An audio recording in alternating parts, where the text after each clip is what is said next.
हाँ जी, तो हम फाइनली चैप्टर 5 का लास्ट सेशन स्टार्ट कर रहे हैं एंड इसमें पहली स्ट्रैटेजी जो हम डिस्कस करेंगे वो बटरफ्लाई स्प्रेड है। देखो, बटरफ्लाई स्प्रेड भी चार तरीके के होते हैं। एक होता है लॉन्ग कॉल बटरफ्लाई स्प्रेड, एक होता है शॉर्ट कॉल बटरफ्लाई स्प्रेड, एक होता है लॉन्ग पुट बटरफ्लाई स्प्रेड, एक होता है शॉर्ट पुट बटरफ्लाई स्प्रेड।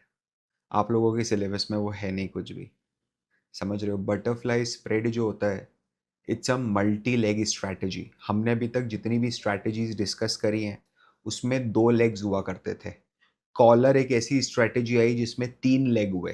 तीन लेग थे ना कॉलर में, एक तो मेरा स्टॉक होता है, एक ऊपर का मैं कॉल ऑप्शन बेच देता हूँ और एक नीचे का मैं पुट ऑप्शन खरीद लेता हूँ। Butterfly is one such strategy जिसमें मिनिमम चार लेग बनते हैं, है ना? मिनिमम चार लेग बनते हैं और फिर इसमें एडजस्टमेंट होते होते और ये चीज़ और कॉम्प्लेक्स होती जाती है। तो मैं बोलता हूँ जब पिनाकल आएगा, जब भी आप ऑप्शन ट्रेडिंग डेप्थ में सीखोगे, ठीक है, स्प्रेड्स और डेप्थ में सीखोगे, और एक बोलते हैं ना कि यार मैंने कॉम्प्लेक्स से कॉम्प्लेक्स स्ट्रैटेजीज सीखी हैं, तो one of the complex strategies which you will learn to execute is butterfly spread. ठीक है, तो इसीलिए मैंने आपको बोला था कि यार NISM 8 का जो करिकुलम है इट इज सुपर्ब। उसने आपको इंट्रोडक्टरी लेवल पर एक्सट्रीम पे दिखा दिया अभी, या दिखाएगा। तो बटरफ्लाई स्प्रेड का लॉजिक क्या होता है? सबसे पहले तो लॉजिक समझूंगा, बाकी सब कुछ। लॉजिक ये होता है कि मैं मेरे प्रॉफिट को भी लिमिट करूंगा और मेरे लॉस को भी लिमिट करूंगा। ठीक है, और मैं एक ऐसी रेंज क्रिएट करूंगा स्टॉक की, जिस भी स्टॉक में ये स्ट्रैटेजी डिप्लॉय कर रहा हूं, मैं एक ऐसी रेंज क्रिएट करने की कोशिश करूंगा कि जिस रेंज में अगर स्टॉक रह जाए तो मुझे प्रॉफिट हो जाए। सिंपल सी बात है। क्योंकि 99% ऑफ द टाइम अगर आप देखोगे, majority of the time rather, stocks जो होते हैं, मार्केट्स जो होते हैं, वो रेंज बाउंड ट्रेड करते हैं, एक रेंज में ट्रेड करते हैं। Very less when the market go straight up and straight down for many days. Definitely मैं मना नहीं कर रहा हूँ, जाते हैं ऊपर बट जाके फिर खड़े हो जाएंगे, फिर रेंज में आ जाएंगे। तो मेजॉरिटी टाइम पीरियड जो होता है वो रेंज बाउंड रहता है। तो ये रेंज बाउंड स्ट्रैटेजी है। ठीक है, ये यूनी डायरेक्शनल, ये नॉन डायरेक्शनल स्ट्रैटेजी नहीं है। अगर आपका बाय साइड का इंटेंशन है कि मेरे को खरीदना है, मेरे को तेजी खेलनी है, तो आपको लॉन्ग कॉल बटरफ्लाई स्प्रेड बनाना पड़ेगा। अगर आपको कॉल से मंदी खेलनी है तो आपको शॉर्ट कॉल बटरफ्लाई स्प्रेड बनाना पड़ेगा। अगर आपको मंदी खेलनी है विथ पुट, तो आपको लॉन्ग पुट बटरफ्लाई स्प्रेड बनाना पड़ेगा। अगर आपको तेजी खेलनी है विथ पुट, तो आपको शॉर्ट पुट बटरफ्लाई स्प्रेड बनाना पड़ेगा। सिंपल सा लॉजिक है। क्या हमारे कोर्स में चारों चीजें हैं? चारों में से एक भी नहीं है। हमको सिर्फ इसने बेसिक कॉल बटरफ्लाई स्प्रेड बनाना बताया, जिसको अपन बोलते हैं लॉन्ग कॉल बटरफ्लाई स्प्रेड। हमारे पास सिर्फ अभी तक वही इंफॉर्मेशन और हम उसी को देख के आगे बढ़ते हैं। ठीक है, ये क्या बोल रहा है पता है? देखो, इसका स्ट्रक्चर कैसा बताया गया है अपने को, पहले वो समझते हैं एक बार, और फिर सीधे अपन ऑब्स्ट्रा पे उतर जाएंगे। ठीक। इसमें स्ट्रक्चर क्या बोला है कि भाई जैसे अगर मार्केट आज 25,300 पर है, से फॉर एग्जाम्पल, या 25,250 पर मार्केट है, तो तू एक बाय कॉल खरीद पास की एक्सपायरी का। ठीक है, दो कॉल बेच उससे थोड़े और दूर की एक्सपायरी का, और एक कॉल खरीद उससे थोड़े दूर की एक्सपायरी का। सर मैं समझा नहीं, स्ट्राइक प्राइस का, sorry, not expiry, my bad, है ना? तो मैं आपको लेके चलता हूँ सीधे, एंड अपन ये ऑब्स्ट्रा अपन ओपन करते हैं, नॉर्मल बिल्डर पे जाते हैं। लेट्स सी, हमें ऐसा लग रहा है कि जो स्पॉट है, स्पॉट प्राइस है अभी निफ्टी का, निफ्टी में तेजी बरकरार है, बुलिश मोमेंटम है, और हो सकता है अगले एक महीने में निफ्टी 700-800 पॉइंट चढ़ जाए, कोई बहुत बड़ी बात नहीं है। अब मेरे को निफ्टी में तेजी खेलने की इच्छा है और मुझे bull call spread, bull call नहीं, कॉल बटरफ्लाई स्पिरिट से ही खेलनी है। Bull call is like the most. ठीक है, तो मैं ऑप्शन में गया। मैंने क्या करा, सबसे पहले तो 25,250, इसके सबसे पास की एक स्ट्राइक प्राइस क्या होगी? 25,300, कुड भी 25,300, राइट? तो एक बार चेक करते हैं। 25,300, ठीक है, इसको हम करेंगे बाय। ठीक है भैया, बाय कर लिया आपने, बहुत बढ़िया। इसके ऊपर की एक्सपायरी कौन सी है? 25,300 के ऊपर की कोई एक्सपायरी बताओ। तो 25,300 के ऊपर की एक्सपायरी है आपकी 25,500। ठीक है, इसके दो लॉट में करूंगा सेल। 2 लॉट मैंने करे सेल, ठीक है। और इसके ऊपर की कोई एक्सपायरी बताओ। 25,500 के ऊपर की एक्सपायरी हो गई 25,700। 25,700 का मैं एक लॉट करूंगा बाय, ठीक है। देखिए आप, मैंने क्या करा, मैंने ये चीज करके क्या मार्केट के अंदर एक रेंज बना दी है क्या, 300 पॉइंट 400 पॉइंट की, ठीक है। ये बटरफ्लाई के विंग जैसा लग रहा है सर, समझना, बटरफ्लाई के विंग जैसा लग रहा है। क्या ये और स्प्रेड हो सकता है क्या, बिल्कुल हो सकता है। आप आगे बढ़ जाओ, 25,500 की जगह आप करो 25,700 के कॉल, इसको करो मॉडिफाई, और ये वाला करो, इसको करो आप 26,000, 26,000, इसको करो मॉडिफाई, रेंज बढ़ जाएगी आपके पास, ठीक है। समझ रहे हो आप, ये 400 पॉइंट था तो ये भी 400 कर दो, 26,100 कर दो, बेटर हो जाएगा। अब क्या रेंज हो गई मेरे पास, देखो अब ये क्या, ये बटरफ्लाई जैसा आपको नहीं दिख रहा है, बटरफ्लाई जैसा मतलब सर तितली उड़ी है, तितली का एक पंख है, तितली का दूसरा पंख है, तितली की बॉडी, समझ रहे हो आप, वो चीज है। नाउ आपको अब सिंपल सा गणित है, अपन लास्ट स्टेज में है, हमने बहुत डिटेल में पढ़ा है ऐसा तो नहीं है। और मैं उम्मीद कर रहा हूं कि जब तक ये सेशन अपलोड हो रहा है तब तक तो आप लोगों ने कई बार ऑप्स्ट्रा यूज करा होगा। क्या आप इसका इंटरप्रिटेशन करने की कोशिश करोगे, बिल्कुल करेंगे सर। देखिए अभी मार्केट कहाँ पर है, अभी मार्केट है 25,228 पे, है ना। 25 कितने पे मार्केट, 25,250, 25,250 पर है। मुझे लग रहा है मार्केट ऊपर जाएगा।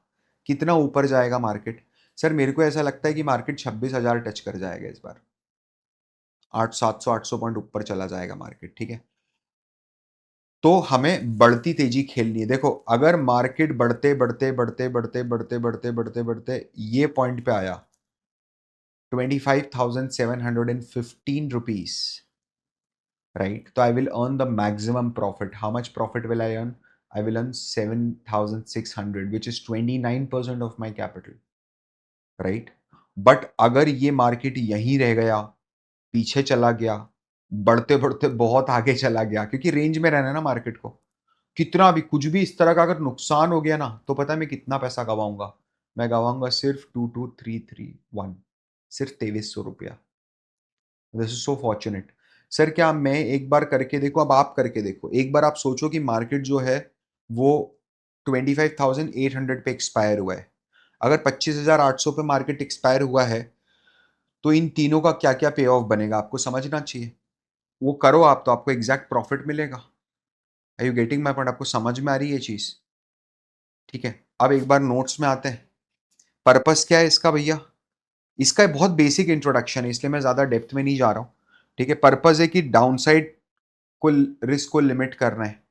दूसरा क्या पर्पज है कि एक प्रॉफिट का जोन क्रिएट करना है, कि अगर मार्केट इतने जोन में रहेगा तो मैं प्रॉफिट में आ जाएगा, ठीक है भैया। तो एग्जाम्पल सिनारियो में अपन क्या करते हैं पता है, व्हाट विल डू इज, ये आप एक बार एग्जाम्पल करिएगा तो आपको और अच्छे से, जो अपन ने करा है वैसे ही दूसरा एग्जाम्पल है तो आप करोगे तो आपको और बेटर समझ में आएगा। अल्टरनेटिव स्ट्रक्चर क्या हो सकता है, आप पुट यूज कर सकते हो, combination of call put use कर सकते हो। क्या आप लोग इसको एक बार होमवर्क जैसा लेके जाओगे और ऑप्स्ट्रा में ट्राई करोगे करने का। सर अगर नहीं समझ में आया हमको तो हम क्या करेंगे, गूगल सर्च करेंगे। अगर गूगल सर्च भी नहीं समझ में आया तो फिर हम क्या करेंगे, चैट जीपीटी करेंगे, उसको सब बोलेंगे कि explain butterfly spread strategy using put to a 10 year old. Sir फिर भी समझ में नहीं आया तो हम क्या करेंगे, तो हम एग्जाम एनआईएसएम का एग्जाम प्रिपरेशन करना बंद कर देंगे, ठीक है ना।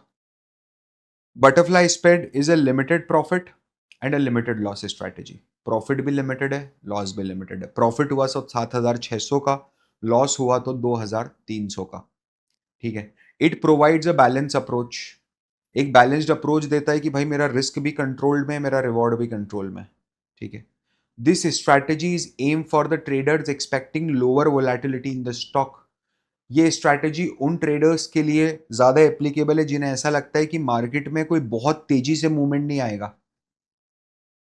भाई रिलायंस इंडस्ट्रीज है, आपको लगता है रिलायंस इंडस्ट्रीज 10% बढ़ सकता है, देखो समझो मेरी बात, बढ़ने में तो 50% भी बढ़ सकता है एक महीने में, कोई बड़ी बात नहीं है, बड़े हैं शेयर्स, एनवीडिया देख लो ना, बढ़ा गई था इतनी बड़ी कंपनी होने के बाद भी।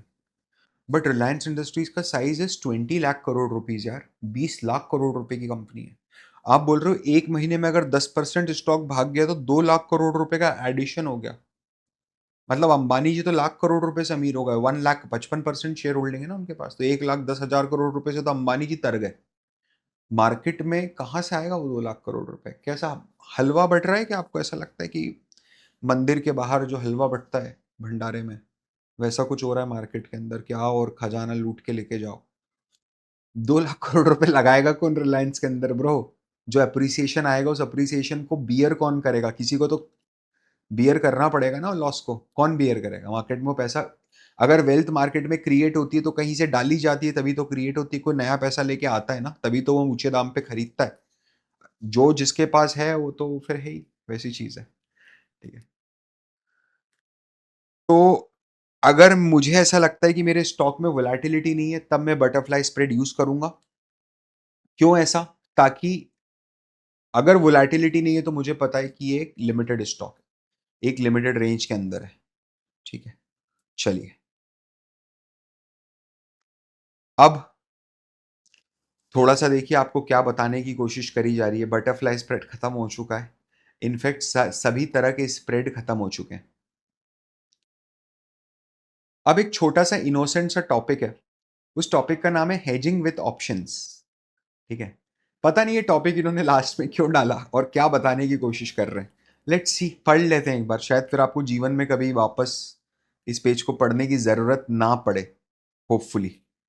ठीक है, अगर आपने पूरे लेक्चर्स ढंग से देखे होंगे तो ये बोलता है hedging with options is like buying insurance for your investments. Option की हेजिंग करने का मतलब है कि आप अपने इंश्योरेंस इन्वेस्टमेंट जैसा बाय कर रहे हो।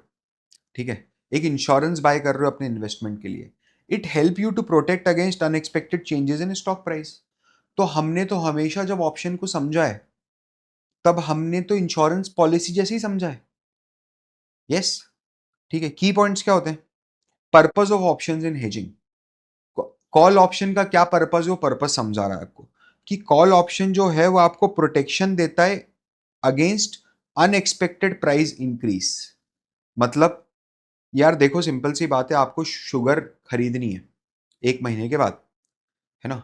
तो आप आज की शुगर के जो आज का प्राइस है उस प्राइस पे कॉल ऑप्शन खरीद लो। तो आपने एक इंश्योरेंस खरीद लिया। अब यहां से प्राइस जितना भी बढ़ेगा उतना अमाउंट आपको मिल जाएगा। सेम वही चीज है। तो आपको प्रोटेक्शन किसके अगेंस्ट दे रही है कि शुगर का प्राइस बढ़ेगा तो मैं आपके साथ खड़ा हूं।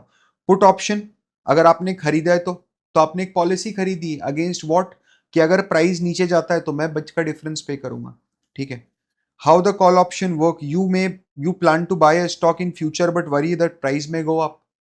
तो आप क्या करोगे? आप कॉल ऑप्शन बाय कर लोगे to lock in the purchase price now. ये तो हम बहुत पहले बचपन में सीख चुके हैं अब ये सब चीजें। एग्जाम्पल, एक स्टॉक प्राइस है जिसका प्राइस 463 चल रहा है, तो आपने क्या करा, इसका कॉल बाय कर लिया 460 में, प्रीमियम पे किया 19 रुपीज में। समझ रहे हो आप? अब ये पॉसिबल आउटकम बता रहा है आपको। मतलब मेरा स्टूडेंट तो इसको खुद कर लेगा, अभी तक तो कर भी चुका होगा कोई होगा तो, कि सर आप तो बस इतना बता दो मंथ एंड में प्राइस क्या। अगर मंथ एंड में प्राइस 520 है तो बहुत सिंपल सा गणित है, समझना प्लीज। 460 रुपए का जो स्टॉक है वो 520 चला गया होगा, 520 माइनस 460, ये हुआ मेरा प्रॉफिट। मैंने 19 रुपए पे कर दिए थे। ठीक है। 19 रुपीज तो आई पेड। तो कितना हो गया मेरा? 31। लेट्स चेक 31 आ रहा है क्या? 41, सॉरी नॉट 31, माय बैड, 41। ये रहा 41। निकाल दिया ना? कहाँ इतनी राम कहानी में जा रहे हो पूरी समझने में? मैं वही बता, अरे भाई तेरे को वहां सॉल्व थोड़ा ना करके दिखाना है किसी को, स्टेप बाय स्टेप मार्किंग थोड़ा ना मिल रही है। दिमाग लगाना।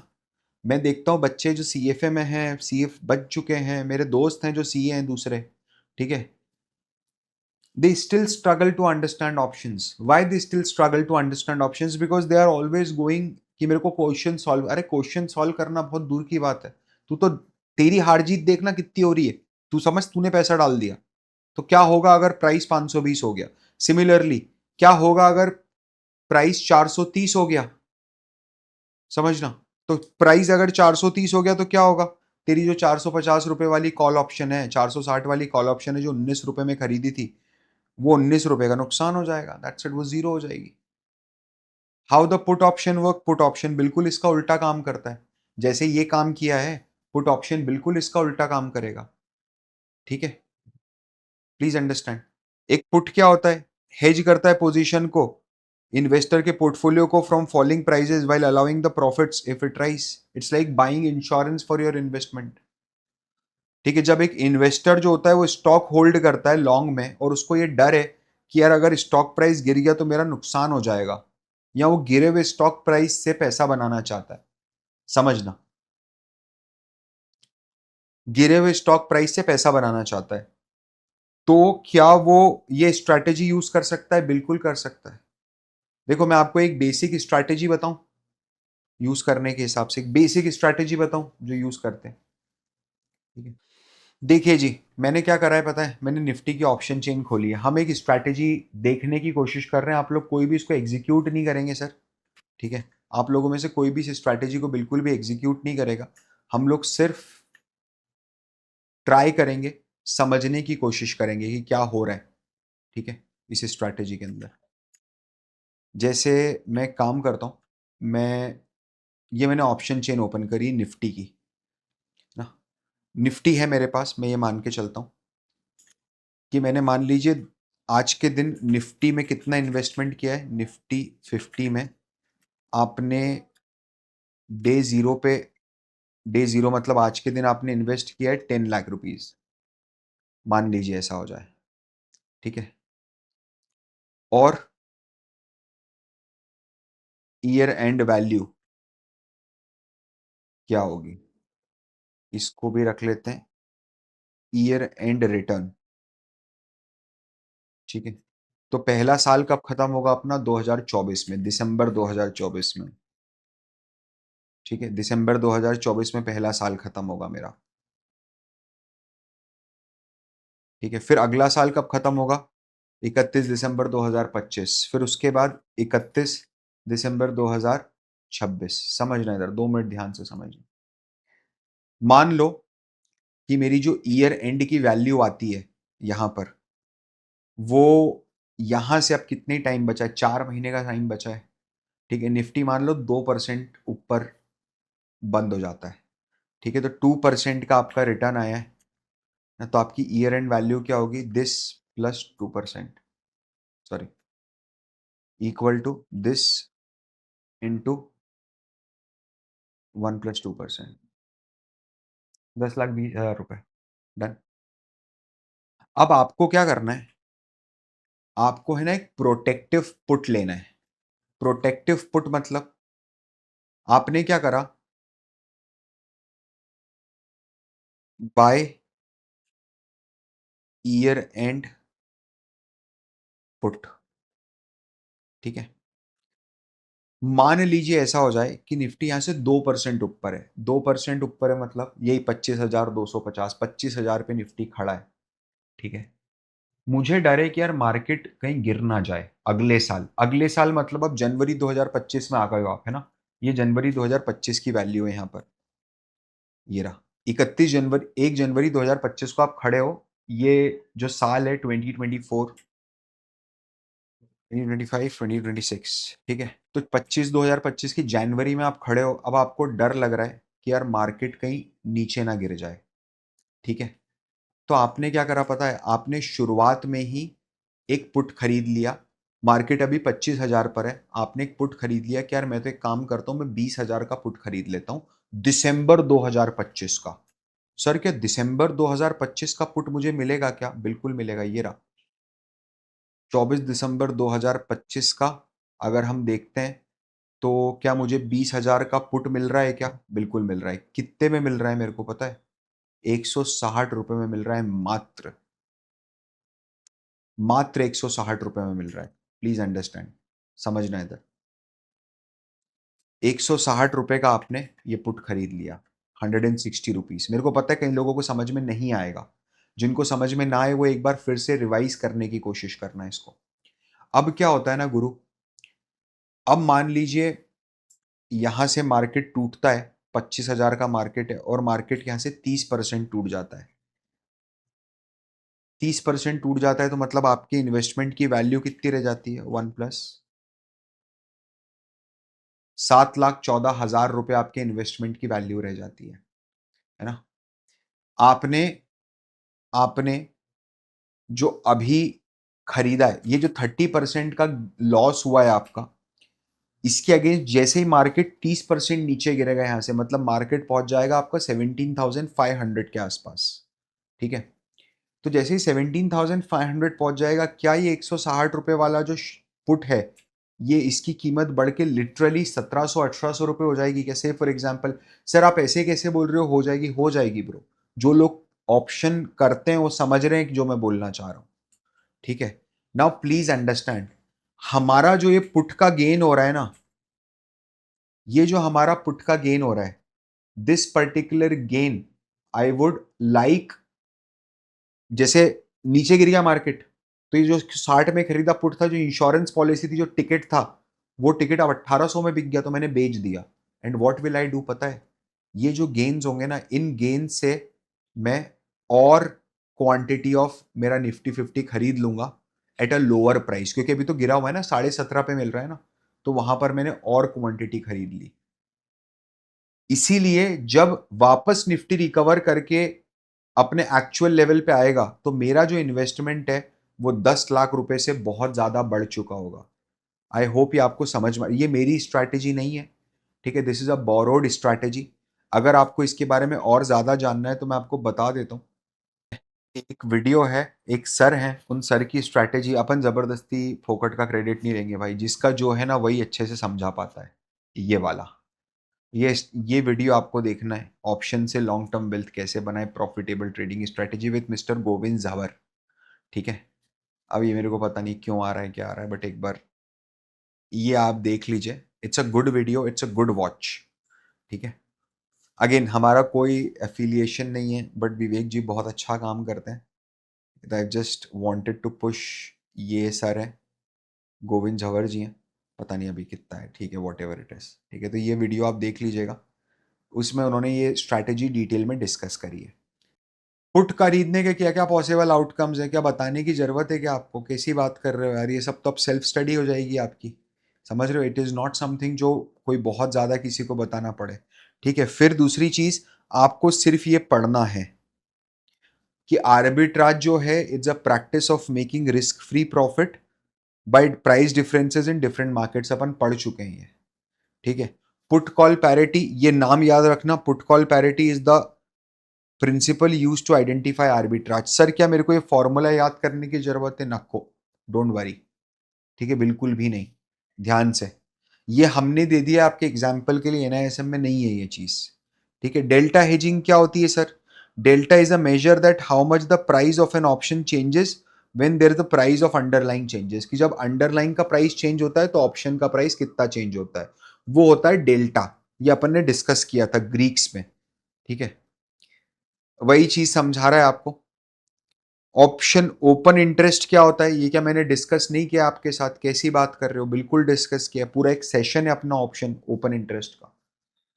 एक चीज है जो यहां पर अलग से दी हुई है, which I want to pay attention and which I need your attention, right, for which I need your attention is that trading strategies using open interest and future prices. Open interest और future के prices को साथ में कैसे use करा जा सकता है, कैसे एनालाइज करा जा सकता है, थोड़ा सा ध्यान देना जरा। क्या हो रहा है ऑप्शन नंबर 1 में? क्या प्राइस बढ़ रहा है? हाँ, प्राइस बढ़ रहा है। क्या वॉल्यूम भी बढ़ रहा है? हाँ हाँ भाई, वॉल्यूम भी बढ़ रहा है।